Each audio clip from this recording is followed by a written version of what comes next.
ilmaan Oromoo baaftee rashaduu eegalte shaleen. Achi baaftee maal jetteen ijoolleen sun namoonni rashanan sun as biraa nuun tarinaa. Mallaqa barbaaddan mallaqni lafa jira. Yoo du'allee taate lubbuun teena kurooti dhufitaatti agas ga'u uummanni Oromoo ammalaa. Yeroo shareetti dhuftee qabde namni Oromoon lakka taa'a kalee jennuuni. Sele agartanii viidiyoo san isinii poostuudha mee poostuu godhaa qabda illee asirraa bu'ee poostuu ni godha. Abbaa haadha dubbachaa jira waan shaneen dalagaa jirtu warra. Mallaqa barbaaddanii kunooti. Lubbuu teena barbaaddanii kunooti nuun hin deemne asumatti mataa nurraa guuraa. Hagas ga'e ilaalla amma namni keenya. Jawaar Maammaffaa warri as gubbaa waa poosti godhaa guyyaa kana gartee akka wanna ati iyyaa oolan kunniin maam poosti hin godhin kan. Diina kaa diina ilmaan Oromoo yoo Oromoon duute gammadan malee yeroo gartee Oromoon jiraatte hin gammadan jechuudha. So kanaafuu warri TPLF illee waan jedhan dirooniidhaan tankaarfiin nurraa fudhatamaa jiru. Gartee addunyaan nu agartu dirooniidhaan dhukkee nurraa kaasuu jiran. Yooma gartee dhagarree wiliin kan kee wilii. Hagas asmara asabiin deebiin hagoontanaa buuxuutu isee jettan jechuudha. Okay isinirraa baasa eega nagaatti abbaa Kamaal amaani kaa Yusuf bayas keessa. Duuba tuntana jechuudha gara TPLF illee amallee oduun hedduu waan taateef isin utaalla jechuudha. Kuni muummichi ministeera Singapore akkuma isin beektanitti abbichu wajjin haasaa fi ibsas baasanii jiranii waan kana gabaabsee bira tuqee bira dabraa kun gartee ka ililli Adowaas dhaqanii kaanii jiranii haasuun sun bal'aa waan ta'eef isinis namoonni hedduu argattanii waan jirtaniif warri karaa TikTokiin haa'ubsa waan argattanii jirtaniif irra deebi'een kaahuu akkuma jiru ta'ee jechuudha. Kun asaa wal qabsiisee ammallee osoo deessa biritti hin dabrin Ordogaan fa wajjin Turkiyyaa fa wajjin jechuudha aga Xaaliyaan egaa dhiifama Faransaay akkasuma mootummaa Kanaadaa fa'aan baatutti muummichi ministeeraa walgahii waa'ee Asabee irrattis godhamee jira. Kunis oduu gammachiistu waan babbareedduu hedduu qabdi. Kanaan wal qabatee walumaa galatti walgahiin gartee Afrikaa kibbatti godhame irratti abbichuun karaa dippiloomaasii waan hundaanuu gartee waan bareedduu fi akka malee nama gammachiistuuf abdii guddoo nutti hortu dalaganii jiranii. Kana kaleessa illee isinii tuqee jirra. Baga gammaddan jedhee bira dabraa jechuudha. Kanaan kan biraa immoo daangaa keenyaa irratti jechuudha. Daangaa keenyaa fi Itoophiyaa irratti walitti bu'iitiin sabtii dheengaddaa dabartee jirti. Karaa miidiyaaleen adda addaa dabarsaa waan jiruuf gurraan isin geenna. Walitti bu'iitiin kun nama milishaa ajajaa milishaa tokko gama keenyaa irraa ajjeefamuun himamaa jira.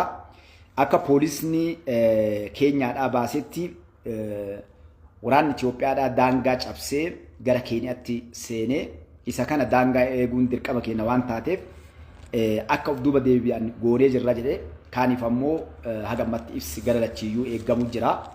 Waa'ee kana gubbatti gartee mootummaan keenyaallee Itoophiyaallee waan kana qorachaa jirra bakka rakkoon irraa ka'e kan jedhu eeggamaa jira jechuudha. Gabaabdumatti kun namoonni hedduun kaa arguuf jiranii kanas Itoophiyaaf Keenyaa wal dhoofte jedhanii Itoophiyaaf Keenyaa waliin dhoofne dogongorri daangaa gubbatti yeroo baay'ee naannoo isa waggaa 3 ol ture ni ta'a jechuudha. Tokko namni kun gamarraa ce'amee ajjeefamee I think shanee ta'ii namni ajjeesinaama milishaa milishaa kana jechuudha.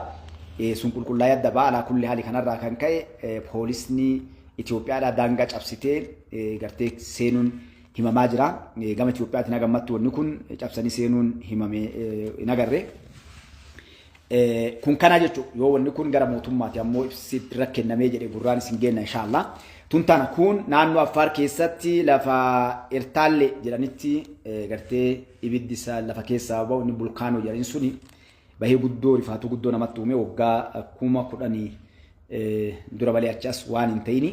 Inni kun gartee naannolee san sagaleen haga Jibuutii haga Tigraay haga Wollotti dhagamee jira naannolee san irraa akkasuma aarri guddaa fi gartee wannoon dhaabee jira kanarraa kan ka'e TV'n Affaarii waan kana gubbatti gabaasaa warroonni waan kanarratti hubannoota qaban waan kana adda baafnee gosa isaatii fi miidhaa inni geessus waan hundaan ilaalla kan jedhu himanii jira jechuudha. Akkasuma warroonni biraa warri akka biyyattiitis waan kana hordofanii fi kanarratti bal'inaan kun namoonni looniin olii gadi godaanan akka naannoo san hin deemnee fi wanni kun maal akka ta'es hagammatti wanni adda baafannee hin jiru. Adda baafannee ibsa irra kenninaa kan jedhu dabarsanii jechuudha. Kunis gartee rabbi khayrii haa godhu. Tanaa jechuudha. Kan biraa gara Asabii deemnam. Gara Asabii yoo deemne ammoo Asabirraa oduu gammachiistuunis ni jirti. Gammachiistuma jennee fudhanna. Abbichuun abbaa mallaa qoreen baasanii isiniin jedhemi qoreen baasanii Asiyaasa Forqii dhamaasanii jiran abbichuun. Itoophiyaan maashaallah alhamdulillah rabbil alamin yoo ati jabaatte humna qabaatte irree qabaatte beekumsa ati qabaatte nama osoo hin tuqin osoo rasaas takkan dhukaafne hirriba dhoorkita jechuudha.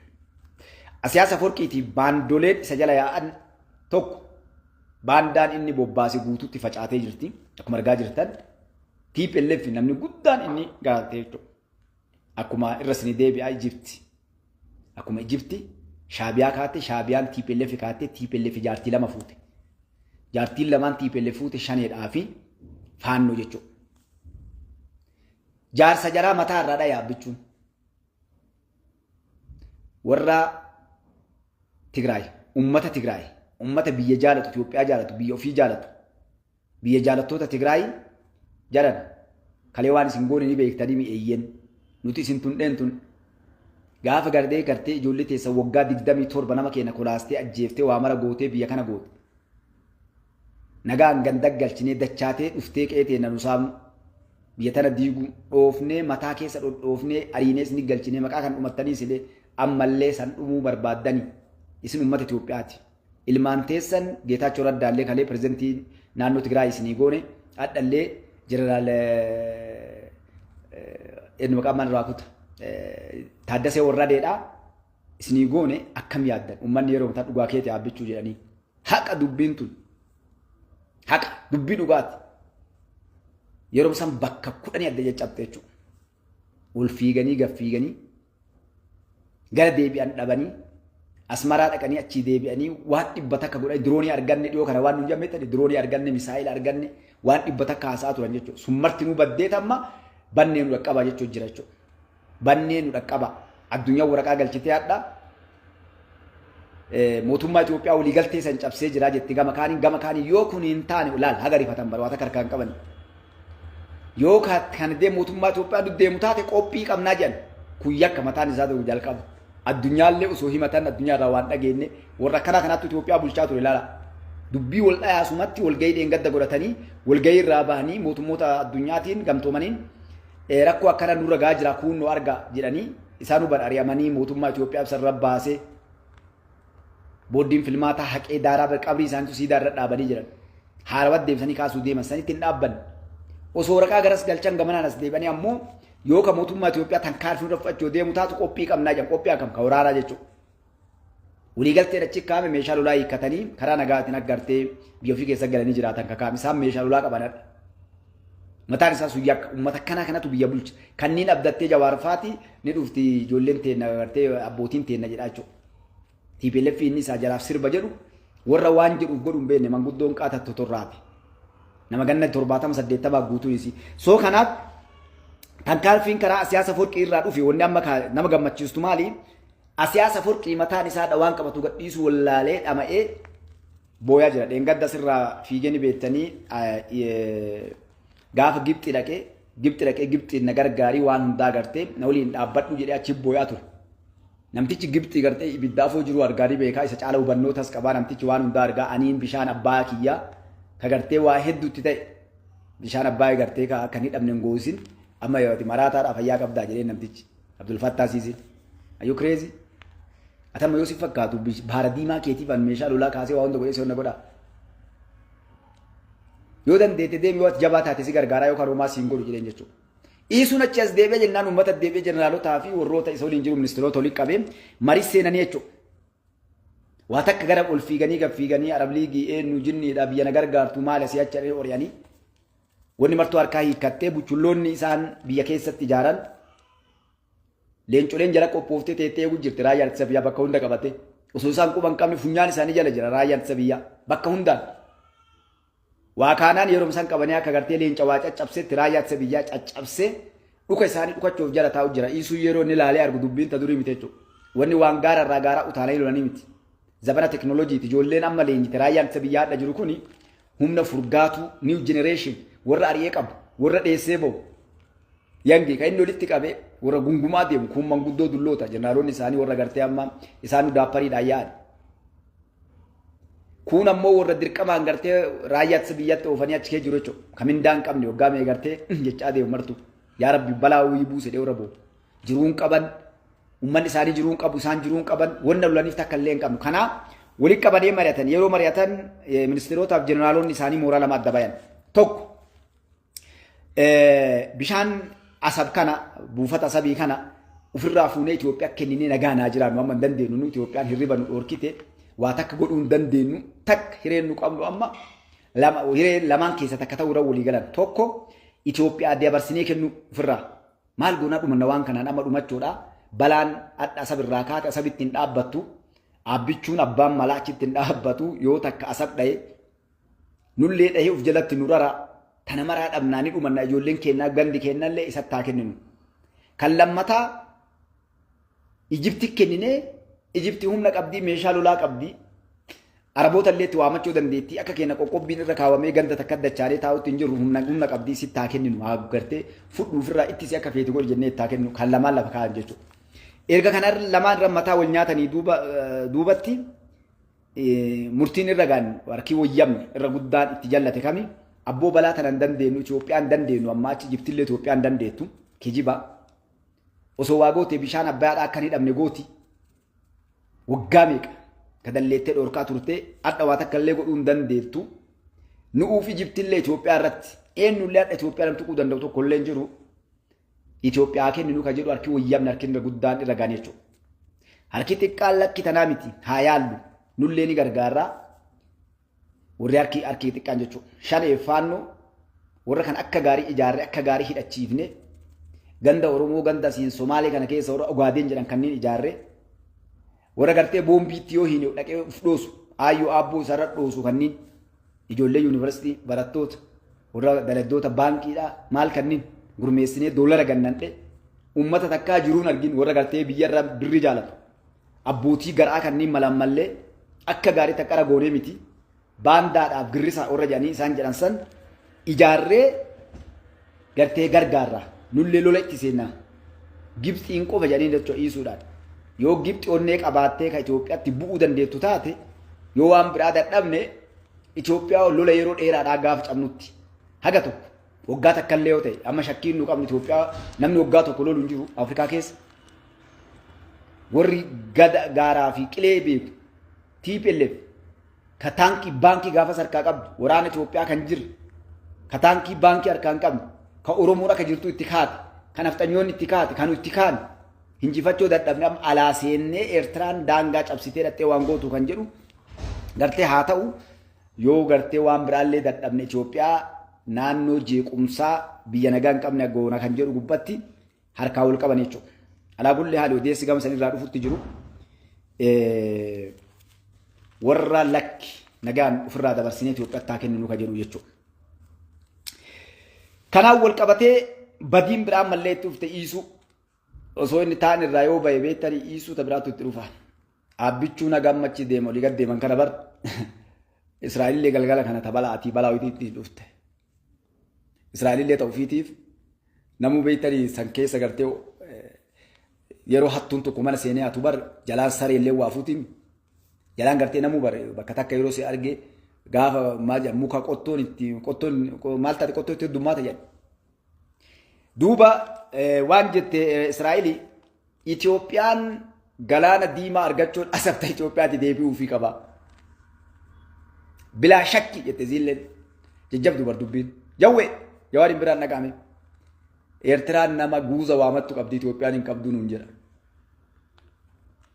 Siyaasaa beekaa jedhee yeroo inni mataa dhaabee waa soonaa ajaa'ibsiisan.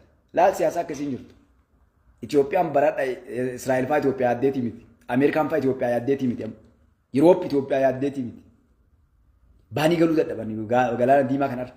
Markaboonni Israa'el tokkollee bahee galuu diti maqaa Israa'el warri Israa'eliin deeggaru Israa'el cinaa dhaabbatu markaboonni Israa'eliitiif Ameerikaadhaa huutti bira dabruu dadhabe. Namni galaana diimaa kana to'atu tokkollee ni dhabame. Yoom malee Itoophiyaa malee jedhanii olii galan jechuudha. Waraanni Itoophiyaa bahara diimaarra yoo ba'e 100% addunyaatti olii galte. Dhukkeessee abbaa fedhe. Ol ari'ee gad ari'ee hattuuf warra markaboota namaa dhahu kanneen akka gartee achi gubbaa qulqulleessutti olii galame jechuudha. Ni beekan kan. Magaalaa Itoophiyaa ni beekata. Raayyaa ittisa biyyaa amma durriyyeen ganda keenyaa tuffattu kuni addunyaan itti amantee jirti. Maaliif warra akka Alshabaab fa'aa warra akka ISIS jettaniin ISIS jedhan kanaafi hattuu warroota gartee yeroo Afrikaa kana rakkoon galee ka Afrikaan biyyoonni 50 ol dadhabde Itoophiyaa takkatti tuu gartee udaan nyaachise karaa irraa qabaa jechuudha. Tapha seetan isin gugurraa Itoophiyaa tana maashaallah magaalaan ayyaa. Rabbiin gartee akkuma bifa chokoleetii godhee uumetti onnee isaaniillee dandeettiillee rabbi itti kennee jechuudha. Soo kanaaf namni galaana diimaa nagaan addunyaan baatee akka galtu karaa san markaboonni dabru akka godhuu dandeettu Itoophiyaa qofa kan jedhu walii galan. Akkuma sodaan Itoophiyaa irraa qaban jirtu taate Itoophiyaa tana yoo gadhiifne jedha kuuwwan kaa'amu rakkoon jiru. Dhugaa Itoophiyaan godhuu dandeetti. Ammoo Itoophiyaa tana yoo gadhiifne garam deemaa jirti. Kanamu sodaan qabu siyaasaa yeroo dheeraa ilaalataa uummanni abbaa. Dhugaa tun itti walii galan. Ammoo Itoophiyaan tun garam deemaa jirti. Dr. Abiy Ahmed dhidha Itoophiyaa garamiin dhaquu jira jedhanii yoo ilaalani samiin koraa jira. App jetti faranja keessa amantii beekta. As gadi yoo jiraate barboo waan qabdu amma addunyaan ol baa jirti garam. Gubbaa baatee akkasii waa gallaalu. Kalee lafarra deemtee beekta agloo banaa sireettanii. Raadarumaa waan xiqqoo duumessaa gadii kana to'atta. Amma achi bira dabartee addunyaa warri kun samii godaanaa jira biyyoonni guddatan. Amma ka dorgommiin Raashiyaan, Ameerikaan, Chaayinaan fa'aati itti jiran Jaappaan fa'aati amma I think Jaappaan na fakkaatee Jaappaan eleveetara yookaan ammoo liiftii samiitti ol ba'anii tolchaa jirti. Ni rakkate namni addunyaan tun gartee liiftii asirraa samii dhattu bizinesaafis taate waan biraatiifis Ameerikaan fa'aati illee gubbaa sanirraa waan gadiin to'atan Chaayinaan fa'aa illee jechuudha.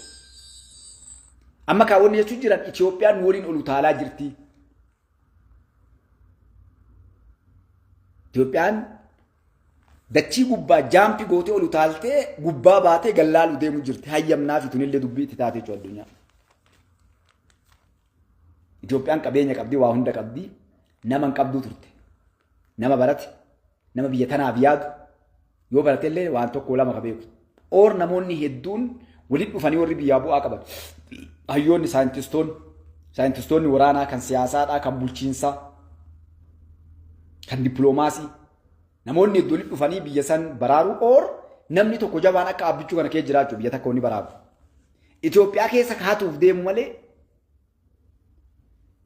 kan goosan gubbaa bahee korabaata tuqatee nama ajjeesuuf baalasiltaan maatii isaa ijoollee isaa jedhee si shoomuuti yaalballaa si shaaruuti qoccaaloo takkaa namni biyyaa yaaduuf namni waa gartee kalqee dalagee biyya san yoo godhuuf Itoophiyaa keessatti hin dhufne jechuudha. Isa jalqaba addunyaan rifatte amma. Buusuudhaaf hedduu tattaafatan. Drop gochuuf jechuudha. Shoot and drop ittiin faanjiin. Karaa siyaasaatiin karaa hin beekne. Baandaa ijaaruun shanayaadha ijaaramte kana nama ijaare beektanii faannoo ijaaramte kana hundinuu bara harka keessaa qofaa miidha ijaare. Buchulloonni ala yuunivarsiitii baratanii as dacha'an warri gartee bishaan alaa dhuganii dhufan guutuun bara. Yuunivarsiitii san keessatti warra achi dhaqee qammamee gartee akka warra falfal dalagu waa ubaasanii akkana sii goona gariin kan diniin itti kennamu jira gajjecha. Yoo san hin dalale lubbuutee dhabdaa dalagaa gadhumaa haga lubbuun tee baddutti. Isa akka nama boombiitti dhee gadhiisan beektaa akka warra amma teeristii kun boombiitti dhee gadhiisan nama garii. Namtichi boombiin itti waan jirtuuf gaabbeellee deebuu hin danda'u. Boombii ofirraa hiikuu fanjii san ofirraa hiikuu hin danda'u itti hidhamee jira fanjiin. Inni gara lachittuu ni du'a. Deebuus rimootaan duubaa harkaa qabanii bun itti godhan yoo namtichi karaa deeburraa godhe yoo hatta laayinii san gubbaa gorraan buusii goona jedhanii. Du'uun isaa du'uumi. Ka akkasitti ergamtu jira. Ka osoo inni hin beekne boombii hudduu hidhanii ergamtu jira. Naaf olchaan as keessa dardan. Inni hin beeku makiinaa isaa waatee bara wayii hidhanii jira yookaan jaakkeeta isaa irratti. Dhaqee ati akkas godhii mee waan akkasii deemi ilaali jedhanii. Inni dhuka'uu deema bare oon uf quban qabu namtichi. Warri ala baratee dhufu akkas akka jawweefaati. Tokko ka beekanii itti manii tokko ka dantaa isaatiin akkas sii goona akkas goote jedhanii erganii tokko ka osoo inni hin beekne itti hidhan. Ati jabaa akkanaa ati barbiyya sana osoo bulchitee jedhanii ati nama siyaasaa jabaadha. Akka Jawaar Mohaammed kana dhufee biyya keessaa yeroo bahee dhiiraa walitti dhufe jaganaa akkasuma laalee gartee igiree hacuun yaa rabbii kiyya. Akkuma kiyya ta'a afaan kiyya kana osoo qaraarra banarraa muranii jedha gartee. Osoo qaraarra bakki kanarraa muranii. Waan dhibbata akka laaqeeta darbatee but godhee asii achitti illee gaaf kaanii amma yoo dheesse kam ta'a duura dheessuu jedhanii tan jechuun sii galee.